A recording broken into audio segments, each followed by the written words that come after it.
Welcome to Real Boxing, and the first thing you're probably going to ask is, what is Real Boxing? Real Boxing is £5.59 on Steam, and it is a game, believe it or not, about boxing that has terrible controls, as you can see here. I really wouldn't recommend using a keyboard. I did for the video, and it actually didn't turn out too bad, but I still wouldn't recommend using a keyboard. In fact, I wouldn't actually even recommend using anything to play this game. I wouldn't recommend playing this game. And you're going to see why over the next course of like 5 minutes. So, Real Boxing is a game that apparently comes with real-time multiplayer thrills, is packed with extra features, has impressive graphics and audio, and is one of the best boxing games that you'll get if you actually look at the tiny little reviews on it on the trailer. However, the best thing about them is that they're things like, this is the best version of the game to buy. They're not things like, this is a great, fantastic, be-all, end-all winning game. This isn't Mike Tyson's Punch-Out. So, why? Why am I hating on the game so much? Well, you'll see.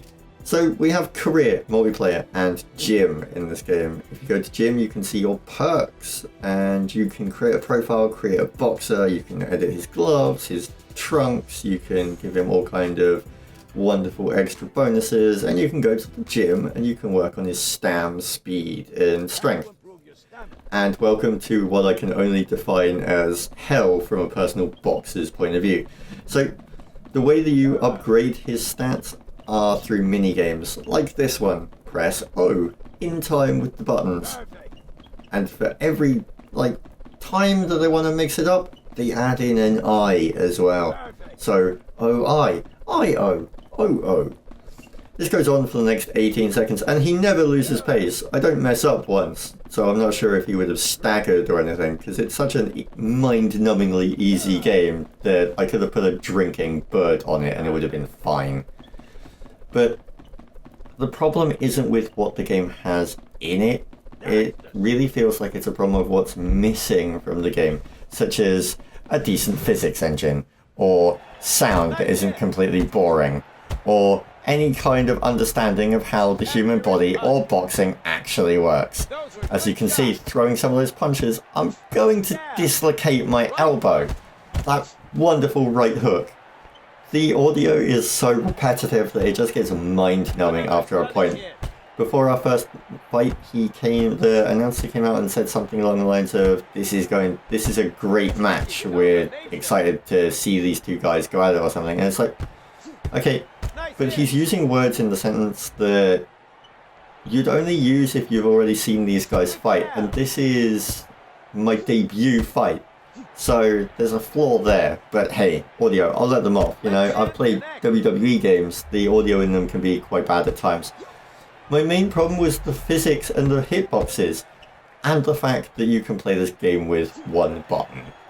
You can see me throwing punches here, and occasionally I'll hit him because I'm not terrible, but he'll get staggered, and then he's pushed too far back for my arms to actually be able to reach him. The stamina system is kind of interesting, but it's in every boxing game ever for under the sun ever. And the main problem I have with it is that, like, you see the knockback, and then I go to hit him, and it won't actually connect. But then I don't even need the punch to connect. The hitbox is so large, if I was to drive a truck past his house, I'd probably give him a concussion. They just seem to have taken a game and been like, you know what we want to do, Barry? What's that, Jeff? I want to make a boxing game.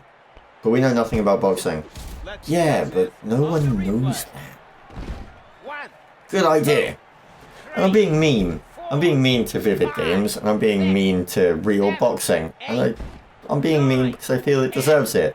I love the hilarious knockout animation of the guy falling flat on his face. But the dead eyes, the expressionless faces, they know that they are never getting those moments in their life back. And one of them looks like he actually was defrosted from the Neanderthal age. And now I'm fighting what I can only define as Strongman McGee, Juan Gutierrez. And you'll see some of the punches not hitting it. I picked this bit of footage because you can see that the punches weren't actually connecting with the face. They're falling short. And yet the air flowing past him, this cool breeze washing over his face, was enough to make him think that he wanted to just kind of lay down for a moment and have a rest. But the physics are bad. The audio's bad. The characters are expressionless, dead husks. Like, even the ring girl doesn't want to be there. Woo! You go, boys. You go. But hey, at least you have trunk customization, tattoos, and mustaches. So if you really want, you can buy flames, because being back in the 90s is cool.